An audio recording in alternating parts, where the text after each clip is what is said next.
Boa noite, meu nome é Gabriel. Eu vou citar aqui alguns pontos importantes do nosso trabalho da caldeira. Vou começar falando do dimensionamento do projeto, que foi preciso usar alguns cálculos para a gente ter a dimensionamento do tubo, principalmente, né, da tubulação, mas também de toda a caldeira em si, né? Então a gente partiu da ideia principal com a informação de que uma caldeira econômica ela geralmente tem o tamanho de 3 metros de comprimento, com um diâmetro na parte interna de aproximadamente 1,70 m. Uma caldeira desse tamanho ela tem um rendimento aproximado de 1.000 kg/h a 15.000 kg/h de vapor. Então a gente partiu dessa informação principal e para conseguir dar continuidade a gente utilizou o método direto para cálculo, né? Para que com ele a gente consegue calcular os fluxos energéticos que estão entrando e saindo da caldeira, para que a gente possa dimensionar a tubulação, né? Esse método ele é bem simples, ele parte da ideia, na verdade, que o calor que entra é igual ao calor que sai. Mas esse método ele desconsidera todas as perdas existentes no processo. Então a gente também precisou utilizar o cálculo de pressão de vapor para conseguir saber a sua vazão e qual seria a pressão do vapor em nosso projeto, né? E com esse cálculo a gente descobriu que a pressão de vapor fica em 10 megapascal. Partindo da ideia então que o comprimento da caldeira é de 3 metros de largura e a pressão do vapor a 10 megapascal, a gente conseguiu descobrir a perda de pressão máxima, que é 10 kPa, e a vazão do vapor, que é a 1.000 kg/h. Essas são as nossas primeiras informações que a gente obteve. Então, aplicando esse número no cálculo de pressão de vapor, o método direto, a gente conseguiu descobrir que o diâmetro do tubo precisa ter 28 centímetros, 28,5 centímetros. Aí, com essas informações do dado da tubulação e todo o levantamento do cálculo, a gente conseguiu dimensionar o nosso projeto. Depois que a gente aplicou no desenho, o tamanho da caldeira final acabou ficando 2 metros de altura por 3, uma parte interna de 1,40 por 1,98 metros, desconsiderando a fornalha que fica no cantinho esquerdo dela, né, que tem essa fornalha ocupa 50 centímetros interno.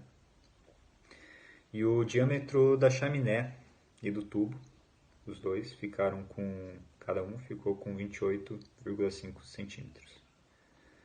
Aí, com a caldeira pronta, a gente fez o desenho do eixo de acionamento, que depois eu vou dar uma explicadinha no funcionamento. Esse eixo de acionamento ele ficou com 70 centímetros, 70 por 30, esse é o tamanho. E também conseguimos fazer o projeto do redutor de engrenagem, que o Felipe vai comentar um pouquinho depois. Esse redutor ele ficou com 50 por 25 centímetros.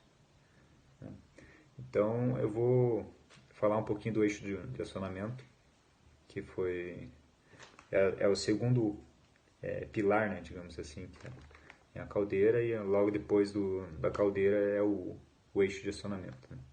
O eixo do acionamento é uma peça fundamental para o funcionamento da caldeira.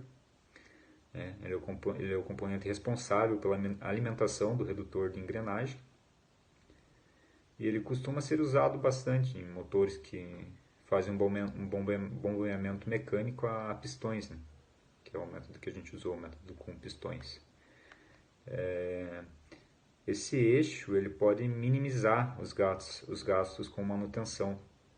Então, o nosso eixo ele é basicamente composto por um pistão que fica trabalhando, né? O pistão sobe e quando ele sobe por ser o vapor quente, né, faz o pistão subir. E quando o pistão sobe, ele entra em contato com um fluido que fica na beiradinha do eixo de acionamento. Esse fluido ele gela o vapor, né, condensando ele, fazendo com que o pistão desça novamente. Isso faz um movimento cíclico, né, que vai fazer o virabrequim funcionar. Esse virabrequim vai acionar o redutor de engrenagem.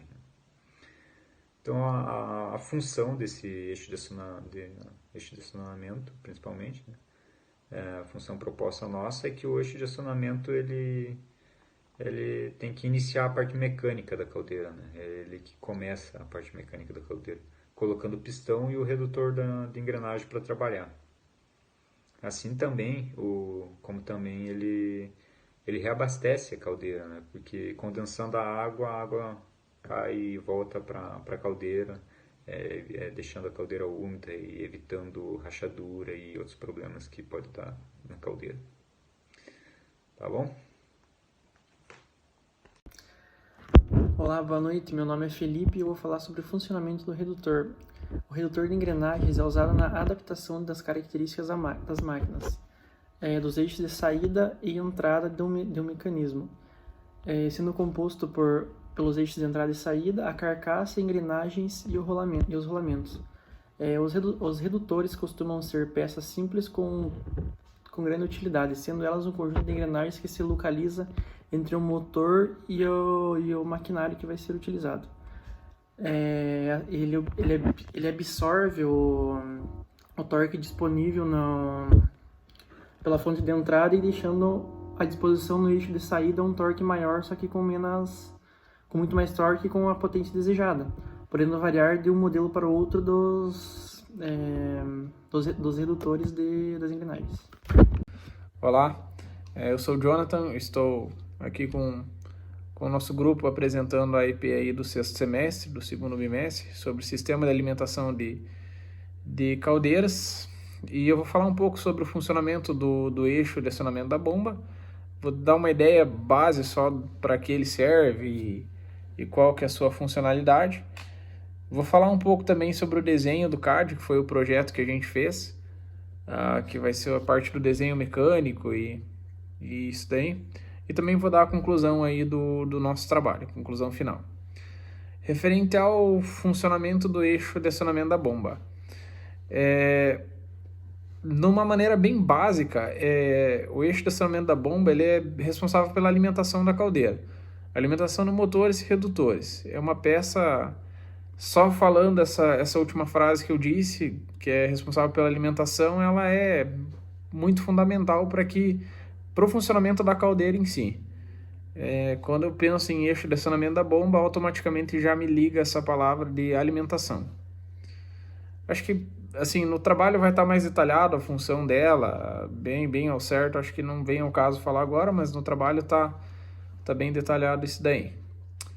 Ficou sobre o meu encargo a parte de desenho mecânico e os projetos que a gente fez.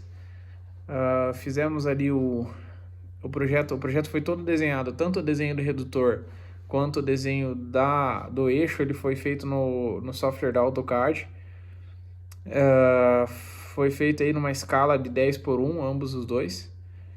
E o desenho é isso daí. A gente conseguiu concluir pelo AutoCAD, pelos conhecimentos que a gente teve em aula de desenho mecânico, não foi algo que a gente não teve, então foi algo que deu para fazer tranquilo.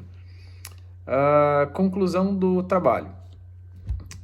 O trabalho, assim, ele foi um trabalho que, como experiência pessoal, ele foi um trabalho de grande absorção, porque foi um trabalho mais prático do que costumava ser. A gente teve que pôr a mão na massa para fazer o projeto, para fazer o desenho, para fazer tudo isso. E eu acho que isso vem desenvolvendo muito e é muito importante para nós como perfis de engenheiros. Beleza? Valeu!